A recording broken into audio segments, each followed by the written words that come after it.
and we will be going live in 5, 4, 3, 2. We're live. Good morning, Owasso. This is the Twins with Owasso Live, and this is the Morning Loop. It's 8 a.m. like normal. It is currently low power mode on my phone.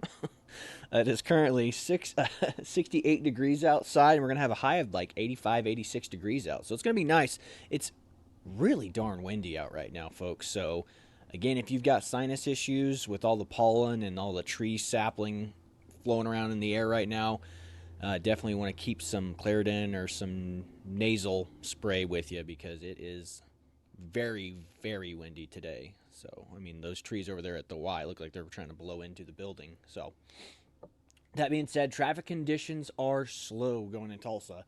You got the choke point over there at 76th Street, right on the on-ramp going into Tulsa. So, it is pretty slow, borderline standstill over there at the moment.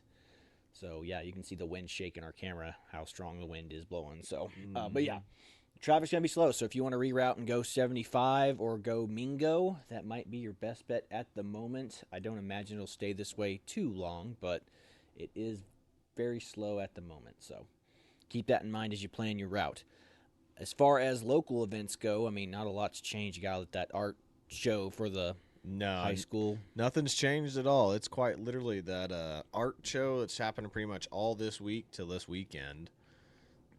Then that 5K, the band 5K, which is happening on Saturday.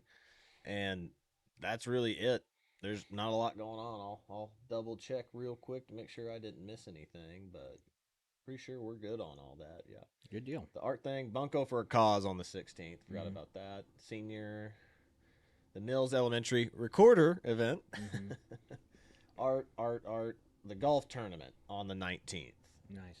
At the Bailey Ranch Golf Course for the mission. And then, yeah, the Beat 5K. And besides that art thing that's going on all week, that's it. Nothing else going on. And the only other news that we have that's local anyway is our Thunder have their first playoff game. We don't know against who yet, but that'll be on the 21st of this month. All right. Should be good to go there. Let's but that's go. it. So going back to you, we can get over to the news. Yeah, part of me is reluctant to even want to talk about Thunder or entertainment stuff with how crazy the world is at right now. So I knew that the National Guard would be the most important military unit in this upcoming history. So the National Guard has officially opened fire on migrants at the border. Now, it's a very unique situation, so it wasn't unjustified by any stretch of the mind. It's not kind of like where just hear me go, weapons free down there, just shoot a couple bullets. Not like that. A criminal alien decided to stab some other criminal aliens while they were crossing the border. So these folks are stabbing each other trying to get into our country, and a National Guardsman made a smart decision and shot the criminal alien who was stabbing people. He did not die. He fled back across to Mexico, and the other two were treated for their injuries by, of course, medics on taxpayer money. So there you go there. But yeah, this is going to get more common because these people they're just funneling these people in. Like, we don't have border control. We don't even have border security. I mean, the Guard isn't really even protecting the border. They're just allowing these people in, and we're just processing them. That's all that this is. This is a processing station, and the Guard's facilitating the processing. So, until we get to the point where it's like a scene out of Full Metal Jacket, where you have the helicopter gunner just shooting into crowds of people, and they go, what do you know the difference between a criminal alien and a legal alien? And he goes, well, if they run, they're a criminal alien. If they stand still, they're a well-trained criminal alien. That's what we're talking about here. That's the only thing that's really going to change the situation. Now, hopefully this little incident sparks a big fire in the media, and they go, oh my gosh, they're shooting the illegal immigrants now, so maybe that'll make people think twice about coming here. But I doubt it, because they'll spin it and be like, he was protecting the criminal aliens. They're doing a good job making sure that they get into America. We got to stop this. I mean, they can just set up, we just need to build a huge wall down there, and they can set up their little camps across the border and sit there in little tents until they starve and decide to go home. That's what it's got to be. We cannot keep processing these people. We are wasting manpower and tax dollars, letting these people in, giving them court dates to plead their asylum case, and then them never show up 2 years later. On top of them getting their taxpayer-funded $10,000 debit cards and their government cell phones so we can get a hold of them so we can ask them to come to their criminal hearings. And now they're putting them up all over the country in airports. I mean, you saw the Chicago airport where I guess it was O'Keefe Media. O'Keefe Media Group, yeah. Yeah, O'Keefe Media Group, or, OMG Media, would sneak in and they would look behind the curtains of the airport and they'd be like, oh my gosh, it stinks in here. There's so many people just laying on cardboard and on the ground inside, because all these big cities like New York and Chicago, they have a duty to house them. So it's nuts, man. Like, I mean, this is not good for society. It's not good for America. And then there was a video of, it's kind of like what's going on in Europe, where these boats hit the shore and all these illegal immigrants jump off. That's what's happening in California, in upper wealthy, upper echelon wealthy neighborhoods in California. Mm-hmm. They showed a video of a boat where it was like a clown car. Like, all these people pulled up on a boat and they just took off. And they all jumped off in cars and ran off different directions. We don't know who they are. They could be terrorist gangs. They could have terrorist organizations or gang affiliates. I mean, it's like there were cars waiting for them. It's wild stuff, folks. So I hope this National Guard shooting sparks a fire, but sparks it in a good way and deters people more than it welcomes them. But my question is, who are these NGOs telling these people from all over the world that America wants you? We're ready for you. What's going on? Because, I mean, then you get these people that are in New York and they go, it's cold. I've never experienced cold in my life. This is ridiculous. You should pay for my housing during the winter time. It's like, I don't know, mate. You came here illegally. This is your problem. This is a you problem, not a me problem. Yeah. Not a my taxpayer problem. Need to research the places you're going to before you just go there, so you know what to expect. Yeah, when I go on vacation, I didn't go on that cruise without being like, what are the weather patterns for the Bahamas in this time of year? And you guys, you have cell phones now. Look it up. Google it. Google it.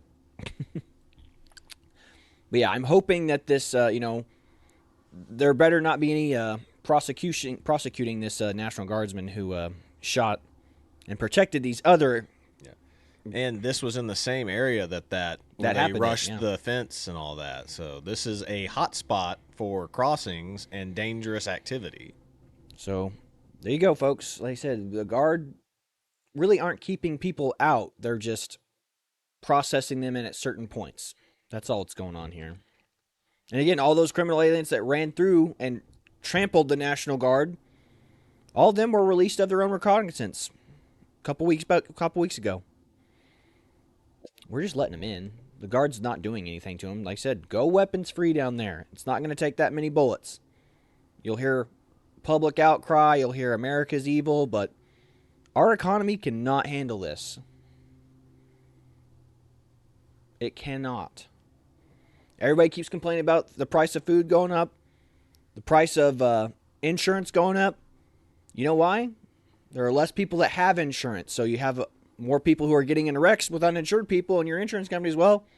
You have to pay for it. That's why you pay for uninsured motorists on your policy. If you have it, it's not required, but if you have uninsured motorists, that's what you're paying for. There are illegal immigrants here in Oklahoma. 40% of this state is driving around in their cars right now uninsured. Now, that it's not all illegal, and there are just bums who don't have insurance too. But a massive population of people driving, it's going to be the illegal aliens, the criminal aliens here in this country illegally, wrecking into you and making you pay your insurance to fix your own car. Sure, it'll go on your policy as a non-at-fault accident. And that's just one aspect of life that I understand and I know. Now you got people, like I said, in this community, like I said, you go to the store. There's more people in your community now. So there's more people going to the store. So there's less supplies for the people who live in this community, for the citizens of this town, Yep. the taxpayer.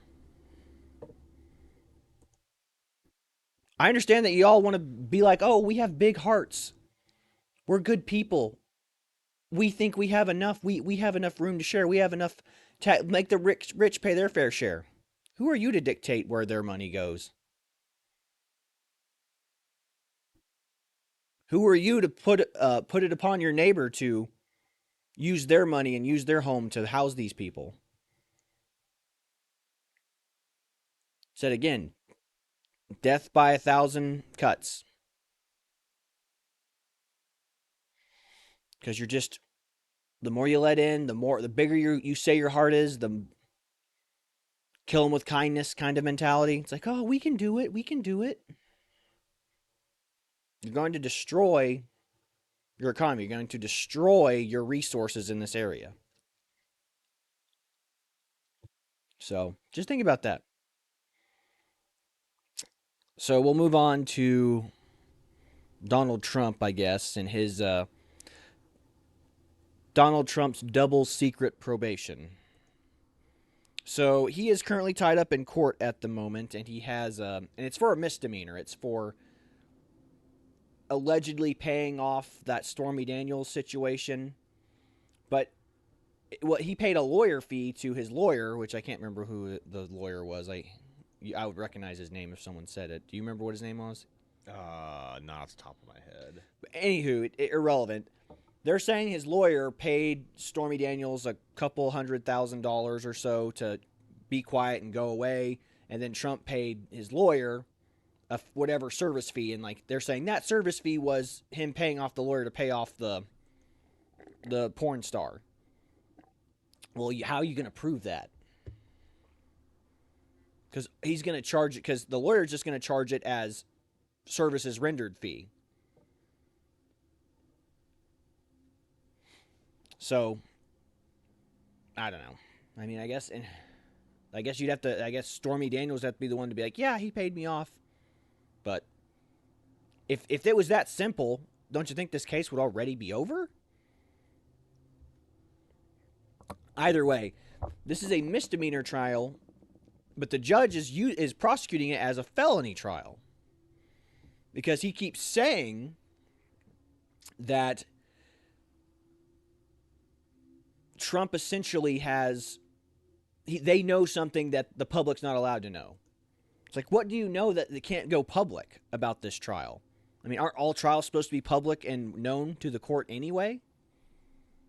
So this just to the layman and to anyone who's not a partisan or people who are, I guess you could say there's no partisans. You could say the people who hate Trump go, oh, of course they're hiding it so their lawyers can't prepare for it. But I mean, the lawyers have to be able to prepare to defend anything. Like you have to tell his lawyers what they're up against so they can actually. You have to submit evidence to the court early, unless something comes in just late.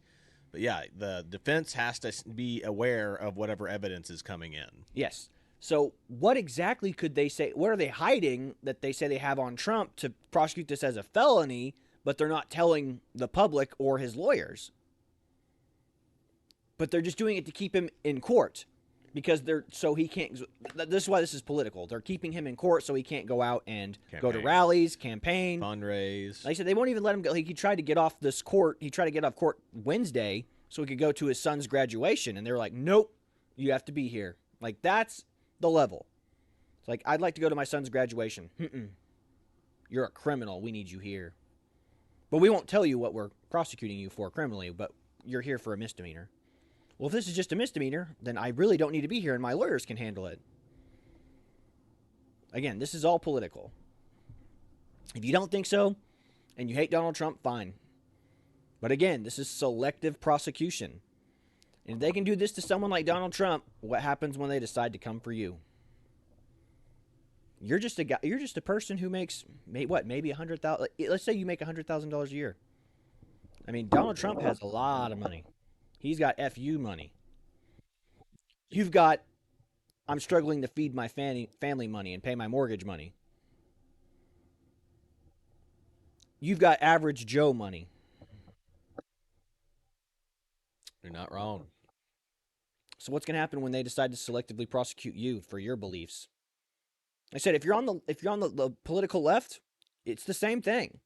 What happens when you're no longer useful? Those of us on the right, we see it. Those of you on the left are like, woohoo! Justice system works. But then you guys are angry when it works for someone like Kyle Rittenhouse. So that's where we're at. Be careful what you're cheering for right now. I'm a firm believer in the way the system works. I would rather 10 guilty men go free than one innocent man be thrown in jail. But again, the system, or the what do you call it? The process is the punishment. Yes. That's what this is for Trump. And again, the process is the punishment for you, the individual too. Getting dragged through the media. Going through and having to pay all these lawyer fees, paying all these court bills. The process is the punishment. And that's what this is. So again, keep that in mind before you cheer on the prosecution, the political prosecution of Donald Trump. Because that's what it is. It's all sideshow. It's all spectacle. It's just to keep him from campaigning because they know that Joe Biden is not doing so hot. So keep that in mind, everybody. And the final thing we'll talk about is yesterday, or not yesterday, but over the weekend again, something that I wasn't 100% sure I wanted to talk about because of all the craziness going on in the world. But again, in Australia, another stabbing occurred. So, I mean, again, mass stabbings are just a big deal in Australia right now. You can take away a violent tool like a weapon or a firearm, but you'll never take away violent people. And you just disarm your populations. But Bishop Mari Emmanuel, he's blown up my Instagram feed. He's blown up my a lot of my YouTube feed as well. But he's a very popular bishop. And he has some really good takes. Like, he's got some really good sermons he gives, and he's a very interesting cat. He was on the PBD podcast. If you don't know what the PBD podcast is, Patrick Bet David show, or the Patrick Bet David podcast, and he's an insurance guy. He owns an insurance company, and he also kind of saw how bad the media was, so he decided that he's basically a millionaire or billionaire kind of. And he had decided, he goes, I don't like the way the media is, so I'm going to create my own podcast like Joe Rogan, and he's going to talk about news and culture, and he's doing a really good job. He's kind of an inspiration for myself and Chad as well. But he had on Bishop Emmanuel, and he had him on the show, and it was a good show. He's an interesting cat, the bishop. So, but he was stabbed over the weekend. He was stabbed by a 16-year-old boy multiple times. Like, I mean, it's on video. It's violent. Kid just stands up mid-sermon. He, walks right up to him and just pulls a knife out and just bam, bam, bam. I mean, the entire congregation gets up and goes, and he stabbed multiple people who were trying to manhandle him and get him off the bishop. So there's not a lot of information being brought out about this kid because obviously he's a minor. But again, I think if he had not been of a certain ethnic group, I think they would have thrown him under the bus immediately, and we'd see the manifesto, we would see what his YouTube search history was, his internet search history was, but he looks Middle Eastern in my opinion. Again, so they haven't put anything out really about this kid or his motives, but if you see him, like, there's a picture of him being pinned to the ground, and he has got a big, I've got that evil picture pulled up on the screen. He's got a big, evil-looking smile on his face, and to me, he looks, again, Middle Eastern. So if I was a betting man, I would say he probably did this in the name of Allah or Muhammad. Now, that's me speculating.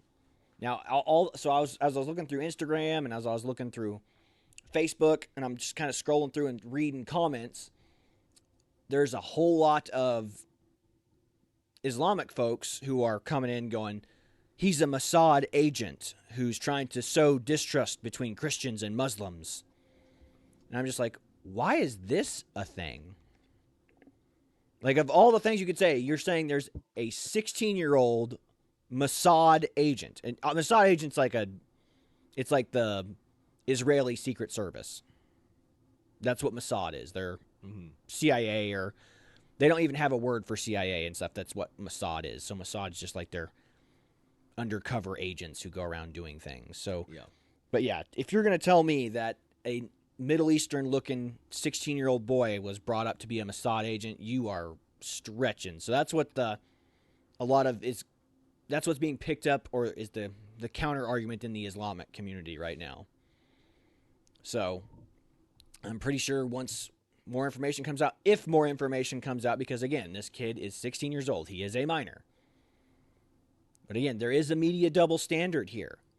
I think if this was a native Australian who was probably had light white skin, we would know absolutely everything within the first 24 hours. But again, he attacked a Christian church. Nobody cares about the Christian church. I mean, we all do, the Western culture does in general, but the media and the people in political power don't. We are the punching bag to the world, to the global world. So if this was anything else, I mean, imagine if this was somebody who attacked, again, if it was a white person who attacked a Islamic church or a Jewish church, man, boom, this would be all over the place.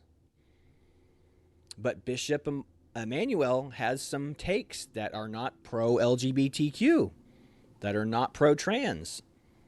He's got some conflicting agreements with the modern Pope's philosophy.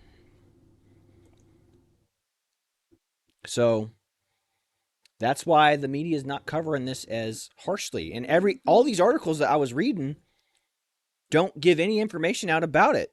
They just say Bishop Emmanuel is in stable condition, and so are most people who were stabbed. And then it goes back to talking about that stabbing at that mall that we talked about, where those 7 women were stabbed. 6 women, one man. Guy, yeah, that's correct. Were killed. It goes back to that. It pivots back to that. Like, you'll read the first 2 paragraphs, and it's like, young man stabs bishop, bishop's okay. Yep. And then goes back to, this kind of is remnant of the mall stabbing that happened over here a couple days ago. Mm-hmm. And you're just like, why are you pivoting to this? It's like, we know you're journalists. We know you can dig this information up. Yeah. I mean, everybody knew everything there was to know about Kyle Rittenhouse within 12 hours. So, again, this double standard in media, this double standard in the race of the perpetrators. Scary stuff. So again, if I'm a bet, and for all I know, the kid could be Jewish. He could be a Moroccan Jew or something like that. Somebody from closer to the Middle Eastern areas. Mm-hmm. But I doubt it. It's a stretch. It's a bit of a stretch. We are pattern recognition creatures. And with Islam, there is a pattern of violence. So, if I was a betting man, based on the way the kid looks, based on the history of Islamic terrorism and global jihad, if I was a betting man, let's say the odds are in favor of him being Muslim, and he did it for Muhammad and did it to spread fear and jihad. If I was a betting man. But we don't know that for sure, and we probably won't know because the media won't dig much deeper into it. I mean, I'm going to try to dig in more into it and see if we can find anything about it, but we'll be probably digging through the dark holes of Reddit and 4chan to find any real information about it, because the media is not going to talk about this. It'll be a local news station problem. Mm-hmm. So you have to watch Channel 5, Australia. That was exactly what happened with that Philadelphia shooting. Mm-hmm. Said that was mainstream news when it first happened. For like 30 seconds. Yeah, and then just out of nowhere, it disappears. Now it's a local news problem because it's not a hot racial topic. Yep. It's not. So that's where we're at, folks. This selective media we have. Again, what the media chooses to talk about is just as important as what they choose what not to talk about. And that's how generations of people are indoctrinated. You have people come over here. Again, all these new migrants just know that the Democrats like them and the Republicans don't. Who are they going to vote for in these local elections that in towns and municipalities that give illegal immigrants the rights to vote? Yep. Maybe not in the federal elections, but locally. And again, federal congressional seats are handed out by population size. Total population size, including criminal aliens. Not voter registration population size. It is population size, straight up. Yep. So there are extra seats given to Democrats based off of their total population of their state. Scary stuff, man. Scary, scary stuff. But yeah, that's what's going on in the world today. Cusp of World War III. Israel and Iran button heads. Still got the conflict in Ukraine going on between Russia and Ukraine. The border not secure. Millions of illegal immigrants coming in every single day. We got to take control back of this country. But we got to start at the local and state level. And then we got to take back the federal and be like, hey, yeah, no more birthright citizenship. No more illegal crossings. We're setting up machine guns. We're going to get the sentry guns from Alien. Set them all up at the border. Anything that moves. Bup, bup, bup, bup, bup. That's what it's got to be, folks. Those are just my opinions on the matter. Let us know what you think in the comments. So this has been the Twins with the Owasso Live, and this was the Morning Loop. Be sure to like, share, and subscribe so you too can stay in the loop. God bless y'all. Have a wonderful day. See you later, everybody.